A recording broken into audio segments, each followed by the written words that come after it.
Find product links below and hundreds more videos on my channel. Hey everyone, welcome back.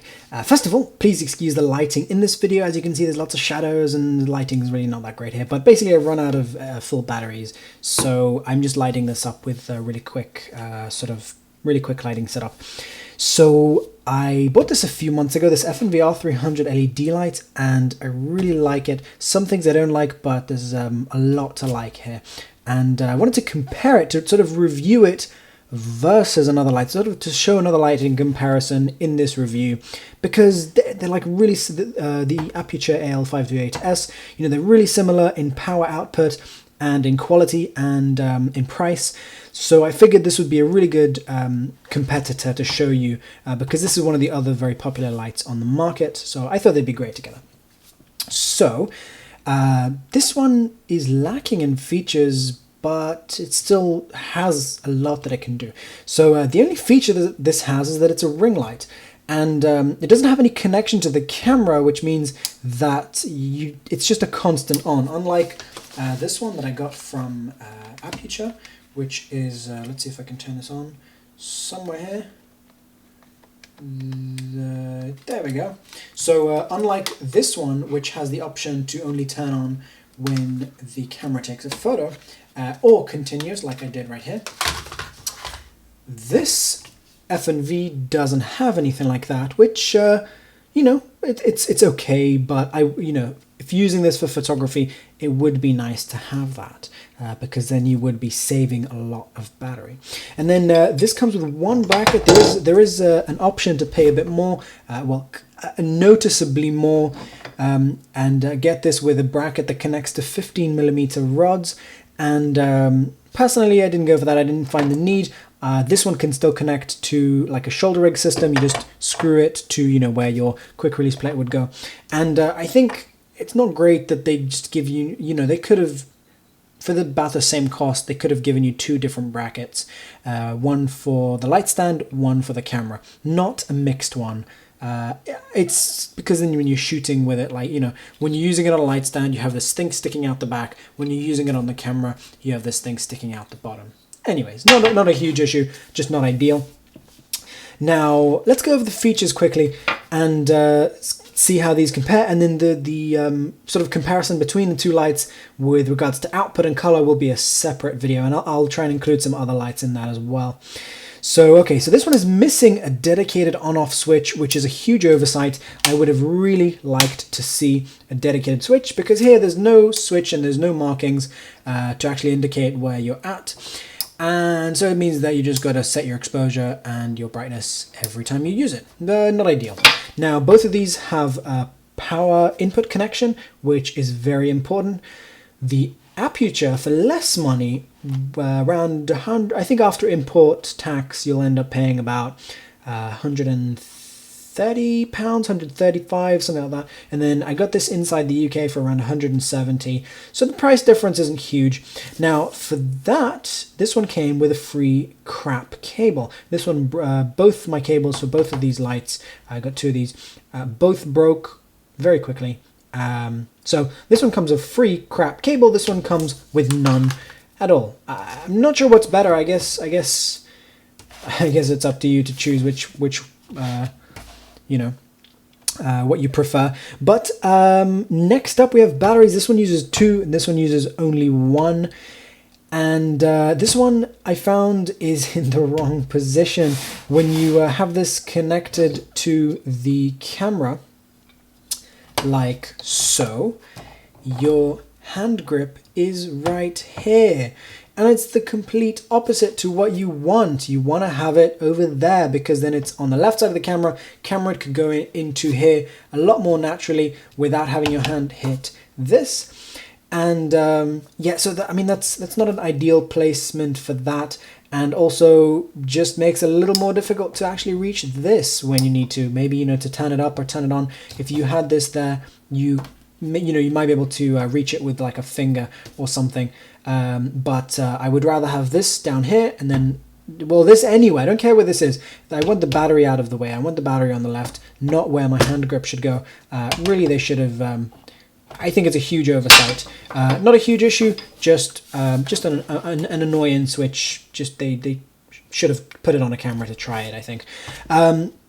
Now, this one has readouts. So this one tells you exactly what power output you're at, as well as you could leave it on that same power output and then come back to it.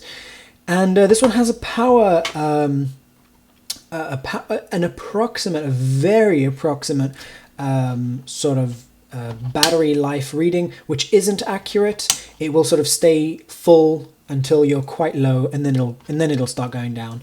But it still tells you when your battery is going to be low. Here we have none whatsoever, no LED light or anything like that to indicate of a low battery. So that kind of sucks. And then another thing is that when this is on, when you put it down on a surface, any movement will change the power output, because that wheel is in the just in the right place, so that if you end up if you want to move it, like a lot of the time when I use it, I'm just placing it like that, which it's a very convenient way to use it. But sometimes I'm aiming it upwards, bouncing it off the ceiling. Any tiny movement when I go to adjust it will change my power output, which is a little bit annoying. So again, just very big oversights here, which really I think they really should have just tested it a bit more, given it to some professionals to actually give feedback on it before releasing it as it is. However, they have done a very good job at the build quality, so it's very, very solid. I think it's well, there aren't many ring lights at this sort of price point. I think you know, I'm really impressed with the price and the quality at that price, and there is no flickering here, none whatsoever. I think at about 1/4000th of a second, I actually saw some sort of weird flickering thing, but you don't go to 1/4000th of a second. It's just a bit ridiculous. I mean, you'd have to be shooting with like, I don't know, like a Phantom Flex. It's like £100,000 camera in order to shoot at frame rates that would require you to go to that high of a shutter speed. So really, like, this could be used, if you use it up close, could be used for slow motion. You know, it's not like it's not as powerful as some really, really big powerful lights that you would normally be using for slow motion, but up close it could be used for slow motion stuff because there's no flickering here. And by the way, I have not tried that with a high-speed camera, but as far as I can tell, there's no flickering. So very, very good with regards to that. Compared to the Aputure, which you will find flickering at pretty much all the settings. You know, it's sort of at any random point, any random combination of power output to shutter speed, and you could find some flickering. It's very, very mild, which is why I've been shooting with this for months without any complaints. But it's there. It's something that's not ideal, you know, and it's something that's nearly impossible to see. You know, like, I've never come home and gone, oh no, there's flickering. But it's not ideal at the fact that it's potential. So usually to see that flickering, you have to point it at a wall and just sort of change the exposure around and try and find that flickering. But it's there. So finally, this charges up my batteries and this doesn't, which means you gotta sort of keep changing batteries out unless you're plugged directly into the power. And so this one, when I'm plugged into the power, it charges up my batteries. When I disconnect it from the power, the batteries are charged and ready to go, and I just continue shooting. So I really like that. So basically, for less money here, you get a lot more features, and here you just get sort of just this really, really solid light with no flickering. So which one would you choose? I don't know. I really like them both. With regards to power output, we're getting around about half the power from the F&V R-300 compared to this, but half isn't such a huge, it's not such a huge amount when you talk about exposure. So you can use these for a very similar sort of thing. The power difference between these two, I'm not sure if that would really make me be the deciding factor for me. This one uses the slide-in gels. Well, I don't know if you can call these gels, but sort of filters. And this one uses the snap-on ones, which are stackable, and comes with two of them, this one and an orange one. And I prefer these. I find them easier to work with, and yeah, they're kind of nice. These, you know, they're stackable, whereas these ones aren't. And with both of these underneath the gel, underneath the filter, you can also, you know, cut a gel to size and place that gel underneath and then put this over. So, you know, if you want to change the color, if you want to diffuse it more or whatever, F&V try and sell this spare sort of, they call it a milk diffusion, I think, and it's sort of a more diffused diffuser than this, and I think it should be included. I don't think they should be charging you extra for that, considering, you know, I mean, this isn't overpriced, but it is a little pushing, you know, a little bit pushing the price compared to a Chinese unit, where, you know, the Chinese really do try and give very, very good value for money. Now, between these two, I couldn't really tell you what would be, you know, a better one. We're sort of talking, you know, they both have very good things about them. Both have a lot of things that I like, and I really like them both. I'm leaning a little more towards the F&V. Even though it has no features, it also has no flickering, and I can also use it as a ring light, which can create some very cool effects. And so it's a very strange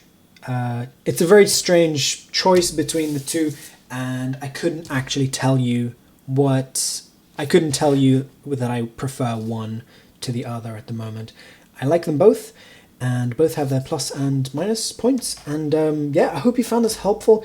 Obviously, if you have any questions, then feel free to ask me in the comments. One thing I think I didn't mention was color temperature, which I'll show you in part 2 of this video. But basically, both of these, by the way, they look blue in this video, but they're not. They're daylight. I just have very warm lights at the moment filming me, like sort of lighting up this set.